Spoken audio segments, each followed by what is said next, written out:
അസ്സലാമു അലൈക്കും dear friends. ഇന്നത്തെ നമ്മുടെ സ്പെഷ്യൽ നിങ്ങൾ ആരും ഇതുവരെയും ട്രൈ ചെയ്ത് നോക്കിയിട്ടില്ലാത്ത ഒരു അടിപൊളി വെറൈറ്റി റെസിപ്പിയാണ്. നമ്മുടെ ഈ വീഡിയോ കണ്ടുകൊണ്ടിരിക്കുന്ന സമയത്ത് നിങ്ങൾക്ക് ഇഷ്ടപ്പെടുകയാണെങ്കിൽ ഒന്ന് ലൈക്ക് ചെയ്തേക്കണേ. അതുപോലെ തന്നെ നമ്മുടെ ഈ ചാനൽ ആദ്യമായിട്ട് കാണുന്നവരും ഇതുവരെയും സബ്സ്ക്രൈബ് ചെയ്യാത്തവരും പ്ലീസ് ഒന്ന് സബ്സ്ക്രൈബ് ചെയ്തേക്കണേ. ഞാനിടുന്ന വീഡിയോസ് ഉടനടി കിട്ടുന്നതിനായി സബ്സ്ക്രൈബ് ബട്ടന്റെ തൊട്ടടുത്ത് കാണുന്ന ബെല്ലൈക്കൺ കൂടി ക്ലിക്ക് ചെയ്തിട്ട് ഓൾ എന്ന ഓപ്ഷൻ എനേബിൾ ചെയ്യാനും മറക്കല്ലേ.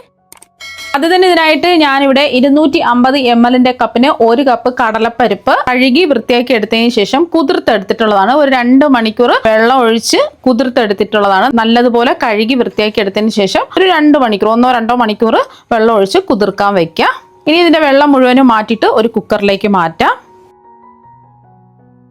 ഇപ്പൊ വെള്ളമൊക്കെ മാറ്റിയ കടലപ്പരിപ്പ് കുക്കറിലേക്ക് മാറ്റിയിട്ടുണ്ട്. ഇതിലേക്ക് 1.5 കപ്പ് വെള്ളം ഒഴിച്ചു കൊടുക്കാം. കുതിർത്തെടുത്ത കടലപ്പരിപ്പ് ആയതുകൊണ്ടാണ് 1.5 കപ്പ് വെള്ളം ഒഴിച്ചു കൊടുക്കുന്നത്. കുതിർക്കാതെ എടുത്ത കടലപ്പരിപ്പാണെന്നുണ്ടെങ്കിൽ 3 കപ്പ് വെള്ളം ഒഴിച്ചു കൊടുക്കുക. ഇപ്പൊ ഗ്ലാസിന്റെ അളവിലാണെന്നുണ്ടെങ്കിൽ ആ ഒരു ഗ്ലാസിന്റെ അളവിൽ തന്നെ എല്ലാം അളന്നിട്ടെടുക്കുക. ഇനി ഇതിലേക്ക് ഒരു 1/4 ടീസ്പൂൺ ഉപ്പും 1/4 ടീസ്പൂൺ മഞ്ഞൾപ്പൊടിയും കൂടി ചേർത്ത് കൊടുത്ത് ഒന്ന് മിക്സ് ചെയ്യാം.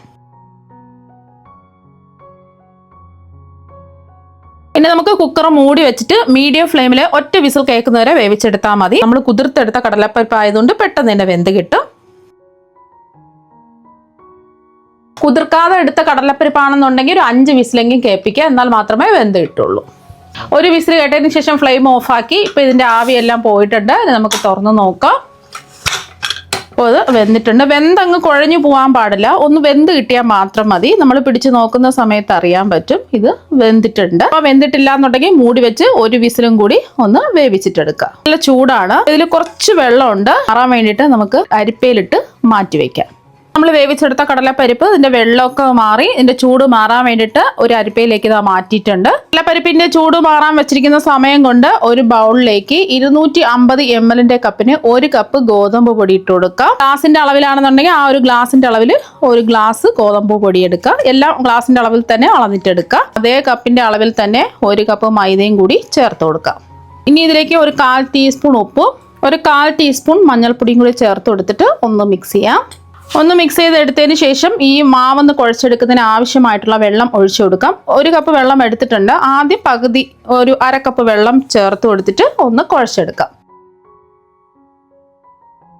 ജസ്റ്റ് ഒന്ന് കുഴച്ചെടുത്തതിന് ശേഷം ബാക്കി വെള്ളവും കൂടി ഒഴിച്ചു കൊടുക്കാം. ഞാനിപ്പോൾ 1 കപ്പ് വെള്ളം ഫുള്ളായിട്ട് ഇതാ ഒഴിച്ചു കൊടുത്തിട്ടുണ്ട്. ചപ്പാത്തി മാവിനേക്കാളും കുറച്ചും കൂടെ ഒന്ന് ലൂസായിട്ട് കുഴച്ചെടുക്കാം.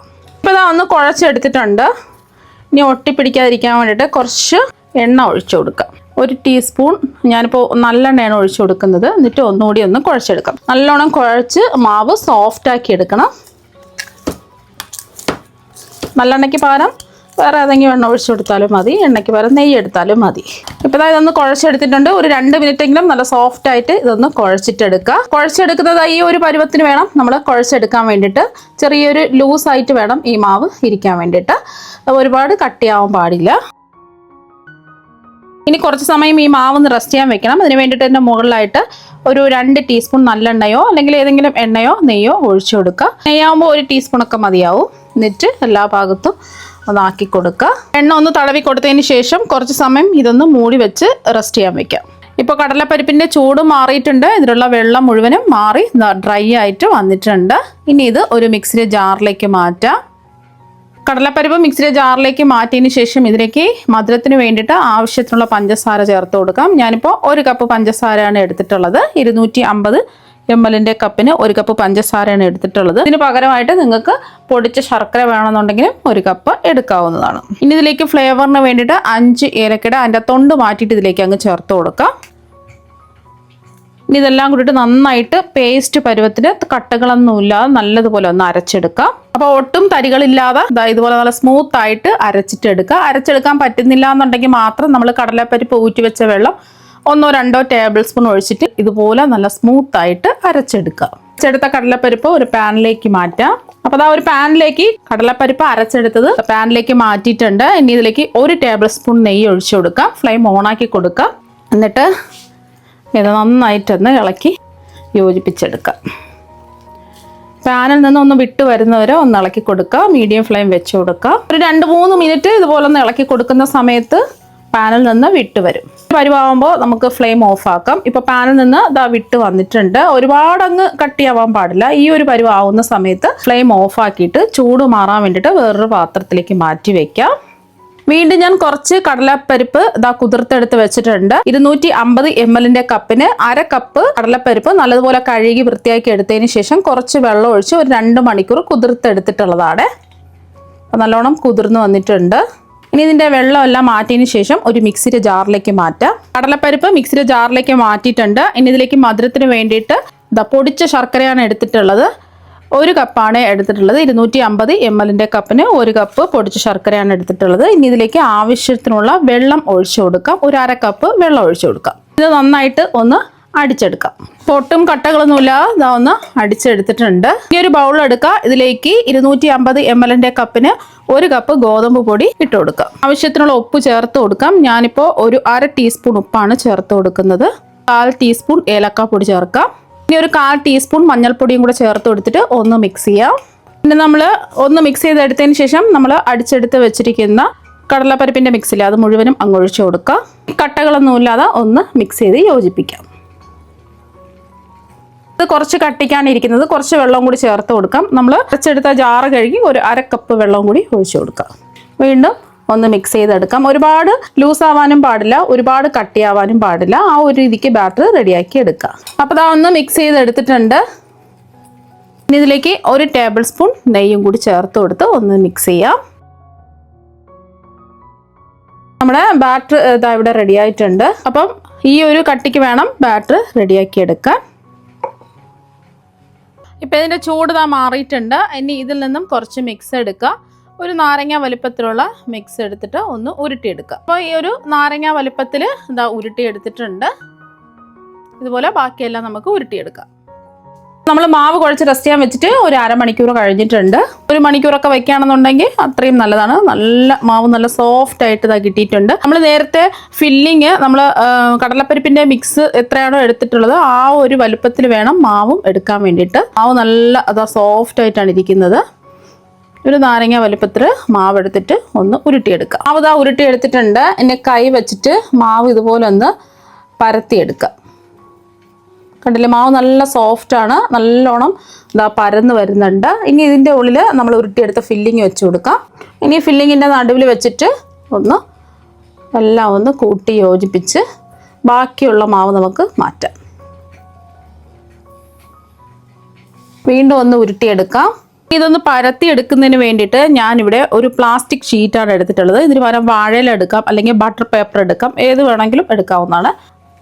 കുറച്ച് എണ്ണ ഒന്ന് തടവി കൊടുക്കുക. ഞാൻ നല്ലെണ്ണ ഒന്ന് തടവി കൊടുക്കുകയാണ്. ഇനി നമ്മൾ ഉരുട്ടിയെടുത്തത് ഈ ഷീറ്റിൻ്റെ നടുവിലായിട്ട് വെച്ച് കൊടുക്കുക. വീണ്ടും ഇതിൻ്റെ മുകളിൽ ഒരു ഷീറ്റ് വെച്ച് കൊടുക്കുക.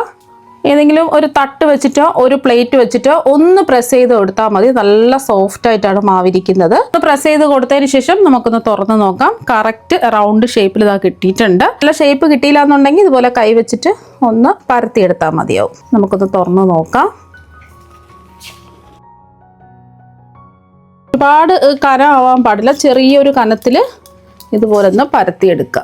ഇനി ഇത് ചുട്ടെടുക്കുന്നതിന് വേണ്ടിയിട്ട് ഒരു പാൻ ചൂടാക്കാൻ വെച്ചിട്ടുണ്ട്. ഇതിൽ കുറച്ച് എണ്ണയോ നെയ്യോ ഒന്ന് ബ്രഷ് ചെയ്ത് കൊടുക്കുക. പാൻ നല്ലതുപോലെ ഒന്ന് ചൂടാവട്ടെ. മീഡിയം ഫ്ലെയിം വെച്ച് കൊടുക്കുക. നമുക്ക് പരത്തിയെടുത്ത മാവ് ഇതിലേക്ക് അങ്ങ് വെച്ച് കൊടുക്കുക.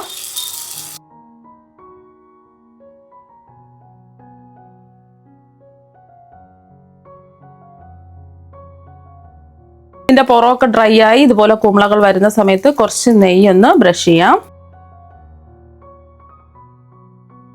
ഇനി ഒന്ന് തിരിച്ചിട്ട് കൊടുക്കാം.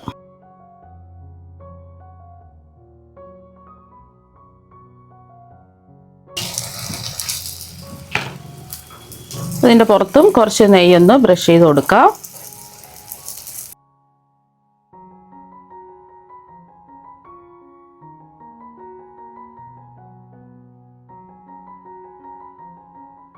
ഇതുപോലെ വീർത്ത് വരുന്ന സമയത്ത് നമുക്ക് പാനിൽ നിന്ന് എടുത്തു മാറ്റാം. കണ്ടില്ലേ, നല്ലോണം ഇതാ പൊങ്ങി വന്നിട്ടുണ്ട്. അപ്പോൾ 2 സൈഡും നല്ലോണം കുക്കായി. ഇനി വീണ്ടും അതേ പാനിൽ തന്നെ കുറച്ച് നെയ്യൊന്ന് ബ്രഷ് ചെയ്യാം. ഇതിലേക്ക് നമ്മൾ കലക്കി വെച്ചിട്ടില്ലേ, ആ ബാറ്റർ ഒന്നുകൂടി കലക്കിയിട്ട് ഇതിലേക്ക് അങ്ങ് ഒഴിച്ചു കൊടുക്കാം.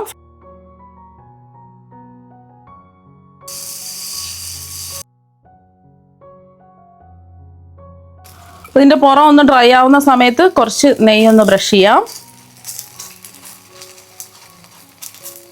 ഒരു വശം ഡ്രൈ ആവുന്ന സമയത്ത് ഒന്ന് തിരിച്ചിട്ട് കൊടുക്കാം. മുകളിലും കുറച്ച് നെയ്യൊന്ന് ബ്രഷ് ചെയ്യാം.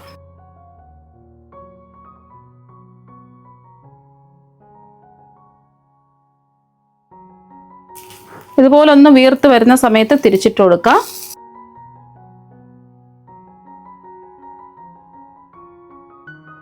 ഈ വശവും കുറച്ച് നെയ്യ് ബ്രഷ് ചെയ്യാം. രണ്ട് വശവും ഇതാ കുക്കായിട്ടുണ്ട്. മാവ് കുഴച്ച് റെഡിയാക്കി എടുത്തിട്ടുള്ള ബോളിയാണ്. അപ്പോൾ നല്ല സോഫ്റ്റ് ആയിട്ടാണ് ഇരിക്കുന്നത്. കഴിക്കാൻ വേണ്ടിയിട്ട് അടിപൊളി ടേസ്റ്റാണ്. ഇത് കുറച്ച് സമയം മാവ് റെസ്റ്റ് ചെയ്തിട്ട് നമ്മൾ തയ്യാറാക്കി എടുത്ത ബോളിയാണ്. കണ്ടില്ലേ, നമ്മളെ ബോളി നല്ല സോഫ്റ്റ് ആയിട്ടാണ് ഇരിക്കുന്നത്. കഴിക്കാൻ വേണ്ടിയിട്ടും അടിപൊളി ടേസ്റ്റാണ്. ഇത് നമ്മൾ മാവ് കോരി ഒഴിച്ചിട്ട് ചുട്ടെടുത്ത ബോളിയാണ്. സാധാരണ ബോളി പോലെ തന്നെയാണ്, നല്ല സോഫ്റ്റ് ആയിട്ട് തന്നെ ഇരിപ്പുണ്ട്. ഇപ്പോൾ കണ്ടല്ലേ, നല്ല പഞ്ഞി പോലെ സോഫ്റ്റ് ആയിട്ട് തന്നെ ഇരിപ്പുണ്ട്. അപ്പോൾ നമുക്ക് മാവ് കോരി ഒഴിച്ച് പെട്ടെന്ന് ഈസി ആയിട്ട് തന്നെ ബോളി കഴിക്കണമെന്ന് തോന്നുമ്പോൾ തയ്യാറാക്കി എടുക്കാൻ പറ്റും. അപ്പോൾ നിങ്ങൾ എന്തായാലും ഇതുപോലെ ഒരു പ്രാവശ്യം ഒന്ന് ട്രൈ ചെയ്ത് നോക്കുക. തീർച്ചയായും നിങ്ങൾക്ക് എല്ലാവർക്കും ഒരുപാട് ഇഷ്ടമാകും. അപ്പോൾ നമുക്ക് മറ്റൊരു വെറൈറ്റി വീഡിയോ ആയിട്ട് വീണ്ടും കാണാം. താങ്ക്